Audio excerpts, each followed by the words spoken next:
bills at the Capitol that we're watching today concerns tightening restrictions on the sale of what is called Kratom. It would, at this point, only change the legal age to purchase from 18 to 21, but at least a half dozen states, including Wisconsin, outright banned this. And now there's a new ban in effect in the state of Connecticut that I was just reading about. Some call it gas station heroin. To learn more about what it is, why some ban it, others don't, the debate over restricting it, we're joined by Dr. Alta Deroo, the Chief Medical Officer at Hazelden Betty Ford. Thank you for being with us today. My pleasure. Let's start with a little background on this. This is something that, you may have been hearing about. Certainly a lot of us have been hearing about over the years, being debated, talked about. Why don't you tell people exactly what this is and where it is sold? Right. So Kratom is Mitragyna speciosa. It originated in Thailand and Micronesia, and it's leaves of a plant that you can extract a drug from, or a substance, to produce some type of chemical effect. In the brain and at low doses, Kratom, as we call it, produces a stimulant-like effect. So usually less than 5 milligrams. More than 5 milligrams, it starts to hit the same receptors as opioids do. So it would hit the same receptors as morphine, fentanyl, opioids, that type of thing. Yeah. So many people view Kratom as a way to try to safely detox themselves off of opioids. But then others use Kratom for the effect, the stimulant effect, or the euphoric effect that they would get if they use a lot, and it stimulates the opioid receptors. No, again, the effort to regulate this, because, the sale regulations have been kind of all over the map, it looks like, in terms of people being able to get a hold of it. What is the ongoing debate? Why are we seeing in some states, and I know in some cities like Denver, Colorado, do have outright bans. Other places look at regulations or maybe few restrictions. Why is this sort of the Wild West of regulating this? Because it's a natural type of plant that we have to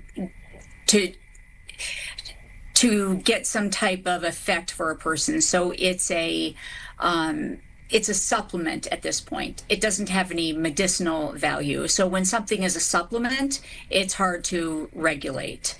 And so because right now that this is a supplement and it has no medicinal use, it's very difficult to regulate this. As a medical professional, what's challenging about it is that because it's not regulated, or it doesn't go through the FDA process, we don't know how much of the drug is in the product that a person gets.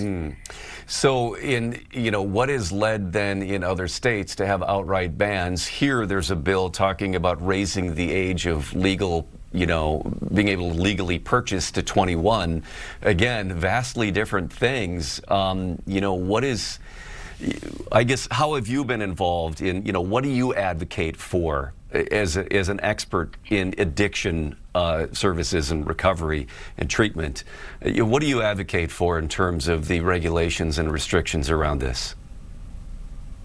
So I try to steer patients from using it. If we do have regulations on Kratom, I would like it to have some type of regulatory purview where we can actually test the content of what's in this drug. As a physician, I would say this is not a good choice for somebody to try to detox themselves off of opioids. What we see is people who come into treatment for us and they're addicted to Kratom. We have measures and medicines that we could do to treat somebody who's addicted to Kratom. So as a physician, I would say don't start Kratom. It's basically like starting on your road to an addiction with an opioid. And then as far as like any type of legal regulation, I don't have a lot of depth in the legal suggestions, but if we do come to a place where this is going to be available to our younger population, I would hope that it would go through some type of control so that consumers know what they're buying. Right now, when we see overdoses or poisons, it's because Kratom is usually tainted with some other type of drug like fentanyl, and that's where we see deaths and poisonings. Yeah, and I know that's been also a long part of the, the regulation debate here, is because of the way, it's been sort of unregulated, is that where it's sold, whether people are buying it online or, finding it at gas stations, that there is no sort of, I guess, regulation about what's actually going in there. No one's really testing these products, are they?